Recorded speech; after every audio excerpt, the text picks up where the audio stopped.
नमस्कार दोस्तों, मैं हूँ उषा, एक सीधी सादी गृहिणी हरियाणा से और आप देख रहे हैं मिसिज हरियाणा लाइफ। यहाँ मिलेगी आपको मेरी सच्ची और असली ज़िंदगी, रसोई से लेकर रिश्तों तक। दोस्तों, कैसे हैं आप सब? उम्मीद करती हूँ आप मस्त होंगे, स्वस्थ होंगे और व्यस्त होंगे, क्योंकि जो व्यस्त है वही तो स्वस्थ है। दोस्तों, दीपावली नाम सुनते ही हमारे मन में एक ही छवि होती है, चारों तरफ दीप और घर में मिठाइयाँ, अच्छे अच्छे पकवान और लक्ष्मी जी की पूजा। क्योंकि हम हिंदुओं का सबसे बड़ा त्यौहार है दीपावली, और इस त्यौहार पर हम अपना तन मन धन हर तरह से अपना 100% देना चाहते हैं और चाहते हैं कि हमारा ये त्यौहार बहुत ही खास जाए, क्योंकि भाई खास है हमारे लिए ये त्यौहार। और इस त्यौहार पर हमारे यहाँ एक रिवाज और है कि इस त्यौहार से पहले ही, कम से कम महीनों भर पहले ही साफ़ सफाई शुरू हो जाती है, और हम कोशिश करते हैं कि हमारे घर की छोटी से लेकर बड़ी चीज़ें बिल्कुल साफ़ और सुथरी हो जाए तब तक त्यौहार आए।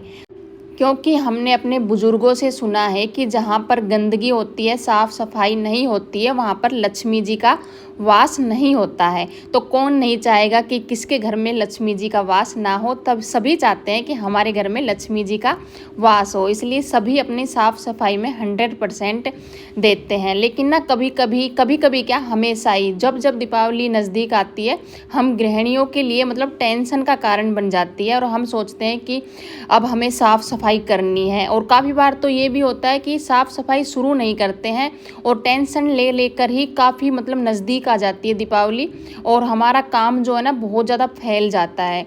दीपावली पर एक बात ये भी है, दीपावली के नज़दीक ही हमारे और भी त्यौहार आते हैं, जो तब सभी त्यौहार ना इकट्ठे हो जाते हैं और काम बहुत ज़्यादा बढ़ जाता है। जैसे कि अहोई माता का व्रत हुआ, करवा चौथ व्रत हुआ, भाई दूज हुई, और दीपावली भी यहाँ पर ही आती है। तो हमारे सभी काम ना मिक्स हो जाते हैं, तो हमें बहुत सारी तैयारियां करनी होती हैं, कपड़े वगैरह भी सिलवाने होते हैं हर त्यौहार के लिए, और घर की साफ़ सफाई भी होती है। और जिनके हस्बैंड घर से बाहर रहते हैं, उनके हस्बैंड भी त्यौहार पर घर आते हैं, यानी कि काम हमारे बढ़ते ही जाते हैं और त्यौहार हमारा नज़दीक आता जाता है।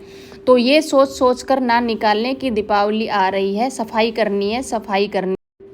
काफ़ी बार तो हम ये भी सोच लेते हैं कि अभी से अगर साफ़ सफाई शुरू कर दी तो घर में फिर से गंदगी हो जाएगी, तो हमें साफ़ सफाई भी फ्रेश चाहिए त्यौहार पर। अगर हम ये सोचते हैं ना, तो ये नहीं हो पाता है, क्योंकि नज़दीक में हम कितनी ही साफ़ सफाई कर लेंगे और किस किस चीज़ की साफ़ सफाई कर लेंगे, और फिर जब सफाई नहीं हो पाती है तो हमारा मन जो है वो बहुत दुखी हो जाता है। और साफ़ सफाई का ये है कि धनतेरस तक तो हमारा पूरा काम ख़त्म हो जाना चाहिए। धनतेरस पर तो कोई ऐसा काम नहीं होना चाहिए जो कि साफ़ सफाई का बाकी रह गया है। तो इसमें मैं तो आप सभी को एक ही राय दूंगी कि थोड़ी थोड़ी साफ़ सफाई अपना डेली ही किया कीजिए। सबसे पहले तो यह है कि हमें डेली ही साफ़ सफाई रखनी चाहिए अपने घर में, जितनी हमसे बनती है। वो नहीं है कि भाई पूरा दिन ही तुम साफ़ सफाई में लगे रहो, लेकिन जितने एक घर को सजाने में और एक घर में पॉजिटिविटी लाने में साफ़ सफाई की ज़रूरत पड़ती है, उतनी हमें ज़रूर रखनी चाहिए। पहले तो ये है। और दूसरा रहा त्यौहार की बात, तो जैसे त्यौहार आ रहा है, अगले ही महीने में है, शायद 21 तारीख की है अगर मैं गलत नहीं हूँ तो ज़्यादा दूर नहीं है। तो अभी से अपनी छोटी छोटी साफ़ सफाइयाँ शुरू कर दीजिए। और ये नहीं है कि गृहिणी है तो अकेली ही पूरी सफाई करनी है, सबको शामिल कीजिए।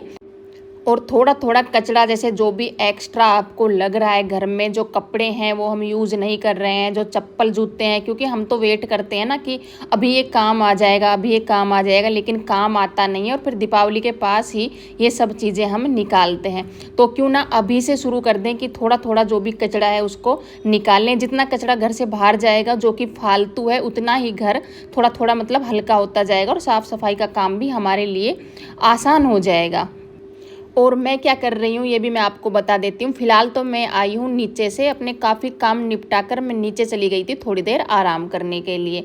और आज जो ये मसालदानी है इसको मैंने धोया था। आपने देखा होगा कितनी डिब्बियाँ इसके अंदर है, 6 नीचे है और 6 ऊपर और 6 बीच में, यानी कि 18 डिब्बियाँ इसमें हैं। और इसमें काफ़ी मसाला मेरा आ जाता है, थोड़ा थोड़ा जो मसाला होता है ना, तो उसमें सभी मसाले जो हैं वो मेरे आ जाते हैं और बहुत यूज़फुल है ये जो मसालदानी है। और यहाँ पे ना इसको आज मैंने पूरी तरीके से खला के और फिर धोया था। वैसे तो जब जो डब्बी खलती है ना जिसमें मसाला डालना होता है उसे मैं धोती रहती हूँ साथ के साथ, लेकिन आज मेरा मन हुआ कि पूरा इसको खाली किया जाए और अच्छे से सभी डब्बियों को एक साथ धोया जाए, क्योंकि मसाले किसी किसी डब्बियों में ना कम ही नज़र आ रहे थे, तो अभी आसान हो जाता धोना। और मैंने इनको सभी मसालों को जो थोड़ा थोड़ा था ना, इनको मतलब अलग कटोरियों में निकाला था, तो काफ़ी कटोरियाँ भर गई थी। तो अच्छे से इनको धो लिया था और बाहर सूखने के लिए रख दिया था, तो सूख गई हैं। और इनमें अब मैंने जो मसाले थे वो भी डाल दिए हैं और जो थोड़ा बहुत मैंने एक्स्ट्रा डालना था वो भी डाल दिया है। और ये कितनी कलरफुल लग रही है, बहुत ही सुंदर दिखती है, जगह भी थोड़ी लेती है और मसाले भी काफ़ी आ जाते हैं और रखी हुई भी किचन में बहुत ही सुंदर दिखती है। अगर आप लोग भी ये मसालदानी लेना चाहें तो मैं डिस्क्रिप्शन में इसका लिंक दे दूँगी। तो किचन का मेरा पूरा साफ़ सफाई का काम ख़त्म हो गया था, सुबह ही ख़त्म हो गया था। उसके बाद जैसा मैंने बताया मैं नीचे चली गई थी और अभी दोपहर के लंच की तैयारी कर लेती हूँ। तो देखा कि क्या सब्ज़ी है, सब्ज़ी सिर्फ पत्ता गोभी ही थी। तो पत्ता गोभी के साथ मेरे बच्चे खाना पसंद करते हैं चावल, चावल और पत्ता गोभी और दही साथ में। तो साउथ की तरफ ये खाना खाया जाता है, हम अपनी तरफ ज़्यादा ये सब नहीं खाया जाता है। हमारे यहाँ सिर्फ कढ़ी चावल, दाल चावल और नमकीन चावल ही खाते हैं, राजमा चावल। लेकिन ये जो पत्ता गोभी के साथ है ये मैंने साउथ की तरफ ही देखा है, बेंगलोर में, और वहीं से हमने भी खाना सीखा है। पहले तो शुरू में खास नहीं लगता था, लेकिन खाते खाते फिर आदत पड़ गई है, क्योंकि बच्चे भी बनवाते हैं और हस्बैंड भी बनवाते हैं, तो सबकी पसंद हमारी पसंद, और ख़ासकर बच्चों की पसंद को ही ध्यान में रखा जाता है। यहाँ पर मसाले हैं नमक, मिर्च, हल्दी, धनिया और लहसुन का जो पेस्ट है वो इसमें पानी डाल करके मैंने मिक्स कर लिया है। और बाकी की जो तैयारी है, मैंने 2 आलू भी कट किए थे।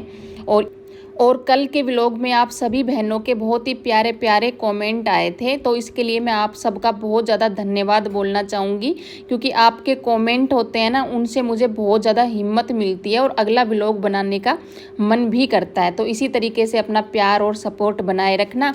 एक कमेंट आया था, शायद आईडी का नाम था माँ की डायरी, कि दी आपका व्लॉग शॉर्ट से मोनो हुआ है या लॉन्ग से। तो बहन मेरा चैनल जो है वो लॉन्ग वीडियो से मोनेटाइज हुआ है, शॉर्ट्स से नहीं हुआ है। और यहाँ पे जैसे सब्जी तो मैंने छौंकी दी थी और चावल मैंने धो करके रख दिए थे। बाकी जो राशन में चावल आए थे वो मैंने डब्बे में अभी तक डाले नहीं थे, तो अब की बार ना पैकेट में नहीं आए थे, हमेशा पैकेट में ही आते हैं चावल, इस बार खुले आए थे। और इनमें से कुछ चावल मैंने यूज़ भी कर लिए हैं पहले, जैसे इडली बनाई थी ना, तो इन्हीं चावलों में से मैंने यूज़ किए थे। और बाकी के जो बचे हैं उनको डब्बे में डाल दिया है। और यहाँ पे सब्ज़ी के साथ मैं बनाऊँगी जीरा राइस। घी गर्म होने पर एक तेज़ पत्ता डाल दिया था और जीरा डाल दिया था, पानी डाल करके नमक भी ऐड कर दिया था और कुकर को कर दिया है बंद। 2 सीटी इसमें लगाएंगे। तो यहाँ पे सब्ज़ी जैसा बताया बन करके तैयार हो गई है, इसको मैंने अलग बर्तन में निकाल लिया है। जैसा बताया कि बच्चे तो चावल खाना पसंद करते हैं, लेकिन मेरा पेट जल्दी से चावलों से भरता नहीं है। पहले तो भर जाता था, लेकिन अभी खास मतलब मन नहीं करता है चावल खाने का। तो मैंने सोचा मेरे लिए मैं बना लेती हूँ रोटियाँ। तो बच्चे इस टाइम पर आ चुके हैं, अंदर हैं, और खाना बन करके हो गया था तैयार। तो 2 ही रोटी मैं बनाऊंगी, ज़्यादा नहीं बनाऊंगी, क्योंकि बच्चे खाना पसंद नहीं करते, एक भी रोटी बच्चे नहीं लेंगे। तो यहाँ पे मेरा एक कमेंट भी आ रखा था, एक नहीं काफ़ी कमेंट आए थे जब मेरी वो शॉर्ट्स वायरल हुई थी ना उस पर, कि दी मतलब तवे पर रोटी मत, नहीं सॉरी, उस पर डायरेक्ट गैस पर रोटी ना बनाया कीजिए और अच्छी नहीं रहती है। तो तब से मैं कोशिश कर रही हूँ कि तवे पे ही रोटियाँ बनाऊँ। तवे पे थोड़ा टाइम लग जाता है, अगर गैस पे बनाते हैं डायरेक्ट तो जल्दी बन जाती हैं। तो यहाँ पे चावलों को देख लेते हैं, बहुत ही खिले खिले चावल बने हैं जिस तरीके से मैंने बनाए हैं। और सब्ज़ी भी ऐड कर ली है, बच्चों की थाली मैंने लगा दी थी, दोनों बच्चे अंदर बैठ करके खा रहे हैं। और मैं अपनी प्लेट लेकर के जाऊंगी नीचे, क्योंकि नीचे ज़्यादा गर्मी लगती नहीं है। बच्चे तो मानते नहीं हैं, उन्हें तो गर्मी भी सहन है, क्योंकि टीवी चाहिए। टीवी के बिना उनका जो खाना है वो पेट में जाता नहीं है। लेकिन मैं आराम से बैठ करके नीचे खाऊंगी। तो इसके बाद मैं चली गई थी नीचे और फिर अपना थोड़ा बहुत जो काम है वो भी किया नीचे का। और फिर अभी मैं मिल रही हूँ आपको शाम को।